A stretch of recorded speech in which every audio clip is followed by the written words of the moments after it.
Good morning, students. Welcome to Ashadip Senior Secondary School, Powty Road, Smahalka. Students, today we read our chapter number 2, which is सम्मान.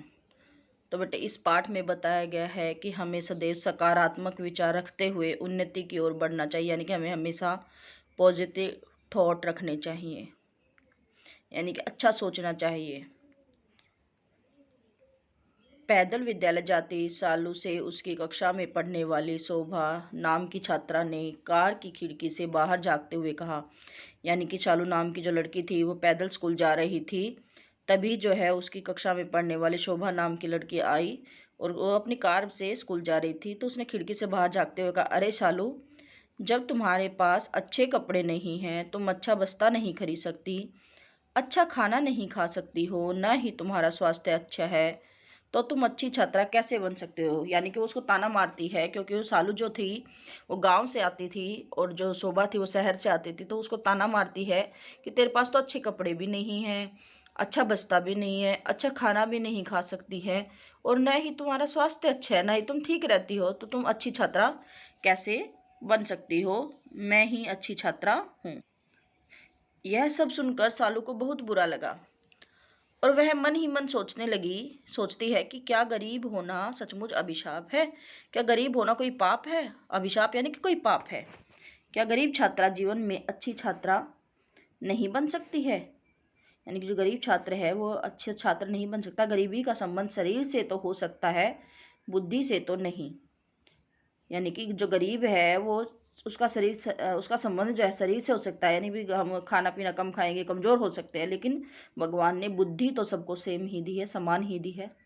फिर इतिहास न जाने कितने महापुरुषों के उदाहरण है जो गरीब झेलकर महान बने. यानी कि इतिहास, जो हमारा इतिहास उठाओ कि कितने बड़े बड़े महान नेता हुए हैं जो पहले गरीब थे और अब जो है अमीर हैं मेहनत के बल पर. शोभा का क्या है, उसके पिता तो धनवान है, उसके पास तो कोठी कार सारी चीज़ है. वो कहते हैं शोभा का क्या है, उसके पिता तो धनवान है, उसके पास तो कोठी कार सारी चीज़ है, नौकर चाकर व पैसे का घमंड हो सकता है, किंतु ईश्वर तो सब कुछ देखता है. यानी कि भगवान तो सब कुछ देखता है. शोभा के पास तो नौकर चाकर का घमंड है. वो अपने मन में ये सारी बातें सोचती है. उसके कुछ भी कहने से मुझे निराश नहीं होना चाहिए. निराश नहीं होना चाहिए, नहीं कि मुझे उदास नहीं होना चाहिए, मुझे इसे चुनौती मानना चाहिए, यानी कि इसे एक चैलेंज मानना चाहिए और अपनी सफलता को साकार करके दिखाना चाहिए. और उसे क्लास में फर्स्ट आके ही दिखाना है. मुझे अपनी सफलता को साकार करना है, यानी कि कक्षा में मेरे को प्रथम स्थान ही प्राप्त करना है. वह मन ही मन प्रश्न करती और स्वयं ही उनका जवाब देती थी. यानी कि शोभा तो वहां से चली गई, लेकिन शालू जो रास्ते में आती आती ये सारी बातें सोच रही थी और अपने आप इन सभी बातों का जवाब भी दे रही थी.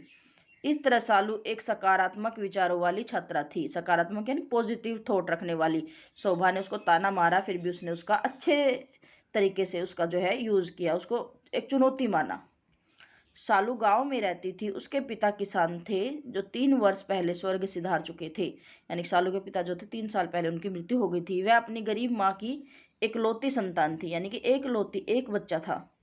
गांव के लोग भी लड़की को स्कूल भेजने पर उसकी माँ से नाराज होते थे, क्योंकि गांव में उस टाइम लड़कियों को पढ़ाया नहीं जाता था. गांव के लोग नाराज रहते थे. अक्सर गांव वाले से यह सुनने को मिलता कि घर में खाना खाने को अन्न नहीं और चली है लड़की को पढ़ाने. यानी सभी लोग जो हैं शालू की माँ को ताना मारते थे कि भाई घर में तो खाने के लिए नहीं और अपनी लड़की को स्कूल में भेजने के लिए चली है.